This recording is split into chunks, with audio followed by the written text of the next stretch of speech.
Hello and welcome to Re-enthused. Today we are doing part 2 of our Amstrad 8-bit home machine series.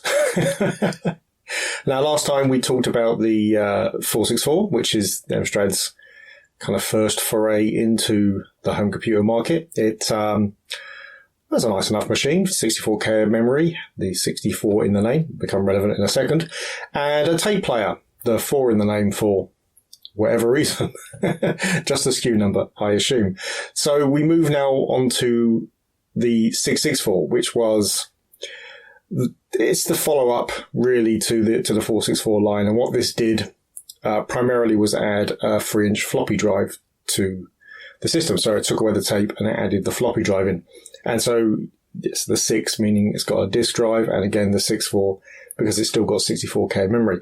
Now this was released in May 1985 for £339 with a green screen and £449 with a colour screen. Now it didn't replace the 464, that stayed in the market, and they also didn't, weirdly enough, reduce the price of the 464. They basically just brought the 664 in a price range just above it, which is fair enough. The 464, I'm guessing they believe was selling as well it was going to, and the price cut wouldn't help. It's understandable. Now, probably the biggest thing about the 664, what it brought mostly was CP/M compatibility, specifically 2.2 CP/M compatibility. CP/M was a huge operating system in the business market, although it was kind of coming close to its end at this point, or at least it was coming to the point where Microsoft was starting to win that business battle. But it was still a fairly important operating system, and having the machine as cheap as the 664 was compared to a lot of the business machines that could run those same applications and open the same documents was a huge deal. There's no real proof that it did a lot for their for their business market, but it certainly was a feature that was talked about at the time, and so almost certainly was key to Amstrad's ability to sell this machine with a disk drive. On the face value, if you look at a 664 and a 464, which I can't do because I don't own a 664, but we'll get onto some reason why we're talking about it in a minute. It looks basically the same. The biggest difference are it's much more muted keyboard. You don't get the colours of the 464 had, and they have changed the case design somewhat so the keyboard can be slightly tilted, presumably again focusing on that business market with looking at people who are going to be using the keyboard for very long periods of time. Now we aren't looking at the 664, because I don't own one, fairly big reason, but mostly because it just didn't stick around for very long. It was in the shops for about really 6 months before Amstrad pulled the carpet underneath it, replacing it with this, which is a 6128, as you can see somewhere. Oh, up here, right. And yeah, if you look at the model number, the 6128, 6 being it's got a disk drive, 128 meaning it's got 128K of memory. So this was released in Europe in 1985. Initially, though, it was released in the United States. The first time, actually, Amstrad had released really any of its products in the States, certainly in a kind of permanent, if you will, format. Now, I've included a 464 here as well, so you can kind of see the difference. The 664 wasn't quite so muted as this. It did have some little bits of blues in there and such, some subtle colours. But they really did, with the 6128, go even further to making it, I guess, more professional looking with slightly bland keys. It is a rather bland machine compared to the rest of the Amstrad's lineup, but, or at least in the home market. I digress. So when it hit the UK, it was released for $299 for the green screen and $399 for colour. Yeah, so a small price cut on the 664, plus it was released just a few months later, and it destroyed the 664 model, so it was discontinued. As you can probably imagine, Amstrad were not a particularly popular company with the fans of the 664 at that point. I think that some shops did actually do a deal so you could kind of upgrade for a small price, which seems even worse really when you think of it that way. I'm not sure if that was run by Amstrad. It doesn't feel like an Amstrad thing. But yeah, it might have been. But anyway, yeah, it's slightly naughty, but it certainly was a much better machine. I can understand Amstrad not wanting to run 3 separate machines when they could just have kind of a lower end model in the 464 and a higher end model in the 6128. Right. So we take a little look at it. Oh, I guess one thing, the like the 664 was kind of pushed for having the ability to use CPM 2.2. This one went one further and was able to use CPM Plus, which was an improved version of CPM, and again was probably the cheapest way of getting there. Right, so if we look around this machine, the ports on the back are very similar to the later model 464 and also the 664, but there are some differences to this 464, as you can see. Quite a few differences, really. The power switch is now here, whereas it was on the side on, in fact, all the 464 models, I believe. And also this volume switch was dialed, which is also on the side over here. The power are now in the center, and you've got this extra little lead here, which technically I don't need, but I've kept it on there. I'll explain why in a minute. But this was because the floppy disk drive also needed 12 volts, whereas the monitor traditionally only gave out 5 volts through this port. So this allowed it to plug into a 12 volt supply. And these are basically the same, but they're just in different places. On the side, again, we have our user stroke joystick port and a tape port as well, so you can get access to tapes. And yeah, the sound port. So you can put sound out to a device rather than through a speaker. Right. So, on the front, of course, which is where the major changes. There we go. What would normally be a 3-inch floppy drive, it's now a Gotek. I replaced mine. But I think you've seen the floppy drive in the Plus 3 video I've done, hopefully. Exactly the same floppy drive, of course, because Amstrad were building them at that point, and so using their own stock. So it's a neat machine still. You can see it's got the slight slope on the keyboard, I think that we were talking about, so helps with ergonomics on the keyboard.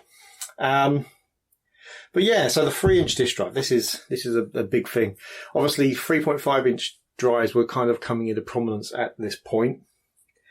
But they went with a 3-inch drive, and the reason, it seems, is simply Hitachi had huge stocks of discs, hadn't made a huge impact in Europe, decided to partner with a company that was making machines that would probably sell quite a lot, which makes sense.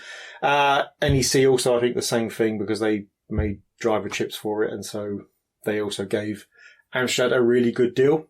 Makes entire sense when you think of it like that. I think Amstrad also had a lot of leeway in terms of making the discs as well. And so that was another thing they'd negotiated. So yeah, it kind of makes perfect sense, really. Yeah, it wasn't the what would become the standard. It wasn't really the standard at this point. It was getting there, but it wasn't the standard. But what would become the standard, but it was still a cheap method of getting a disk drive on a home machine. So yeah, it makes perfect sense. You think about it. On the back, there is a floppy drive port as well, and that's a Sugar interface, which is a standard floppy drive interface. So you could, with a couple of ROM changes and stuff, actually run a 3.5-inch floppy drive anyway, or even a 5.25 if you wanted to get one of those. So there were ways of getting on there, but didn't really matter in the end. Amstrad used this on a lot of machines, a lot of their PCW range as well, and also obviously the Plus 3 used it. A few other machines used it. It was used a fair amount in Japan. Obviously the Plus 3 ended up with one because Amstrad were building it and they were using the same stocks. So yeah, it does make perfect sense. It seems weird now, but now we're living in a world where 3.5 was the was the format that won, and it wasn't really the case back then. It was winning, certainly, but it hadn't won. So it does make sense when you look at it that way. So, yeah. This was the machinery which carried the home market for quite a while, until 1990, when it was replaced with the redesigned, extensively redesigned Plus models. And it was moderately successful. It sold an awful lot of units around Europe. It didn't do hugely well in America, but that was a very experimental market for Amstrad, so that's probably part of that. But yeah, no, it did as well around Europe as the 464 did, really. Floppy drives were becoming kind of the in thing, so having a machine that was already popular in Europe and adding a floppy drive was a guaranteed winner. The 128K obviously was icing on the cake. I suspect they were inspired by Sinclair. Well, really the Investortronics. But also, I mean, they went through the same issues with Spain as Sinclair did, where it was really hard to release a machine that had less than 128K, really, well, that only had 64 and below, without incurring huge fees. So whilst they had their little tricky, the special and very rare 472, which just added an extra memory block on to make it 72K, so it passed the criteria. That memory did nothing. They did need a proper way of doing it. So going to 128K, that kind of made sense. The technology was out there and already used for mapping above the 64K that the Z80 could normally handle. So yeah, it's a good machine. It's certainly sturdy. And it's got a fairly good amount of software as well. When you kind of dive into the library, there are some really nice games, which we will look at a few now. Right, so here we are, and this is a fairly familiar screen if you've seen my previous video on the 464. Yeah, not a huge amount of change. Obviously, we now see that it's 128K. Other than that, it's pretty much the same, apart from little things like there's a few extra commands, so we can type this, which will fail. Well, hopefully. And that, if we had a CPM disk in the drive, that would allow the disk to boot. We don't have a CPM disk in the drive, so that should come back with an error at some point. There we go. So we can cancel that. So this time we'll just get into some games. Here we are with Barbarian 2, which doesn't really have that much to the original one. A few extra levels, some extra things, but it does look really nice on the Amstrad. So let's get this started. It can use joystick. I'm using the rather nice Cheetah Ballistics. Nice but badly named. It's a nice game. It looks really colourful. It's very, very fast as well. It's quite dull, but then that's that's Barbarian for you. I quite like it actually. It's far too simplistic for a fighting game. But then the original came out before kind of the rise of the big fighting games. Hey, I managed to chop his head off. That's the go-to move on Barbarian. As long as you can do that, you can be happy. And it's like, yeah, the animation's really nice. The graphics are colourful. They're not too confusing. And sounds nice as well. Yeah. It's a good game. It really is. Let's move on to another one. Right. So finally, we play Pulsator. This is an odd game. But again, it's nice and colourful and it moves really quick.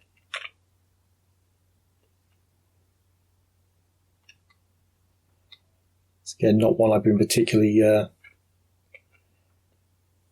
huge fan of, but it certainly has a lot of fans. But yeah, it's just very, very quick. While still being very colourful.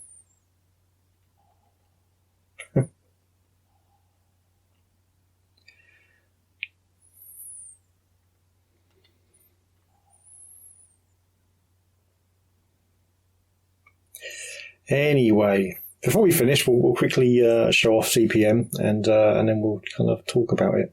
Right, so here we are back at the main prompt, and we just type pipe and CPM.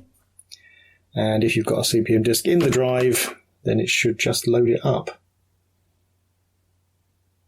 And there we go. It is now in CPM. It's that simple. So we can do a directory. And we can load stuff we want to. So should load up the editor. There you go. So yeah, it made for a very simple CPM machine and a very cheap CPM machine as well. Right, well that's that then. I really like this machine. I do find myself hearkening for the nice coloured keys of the 464. But other than that, it's a really nice machine.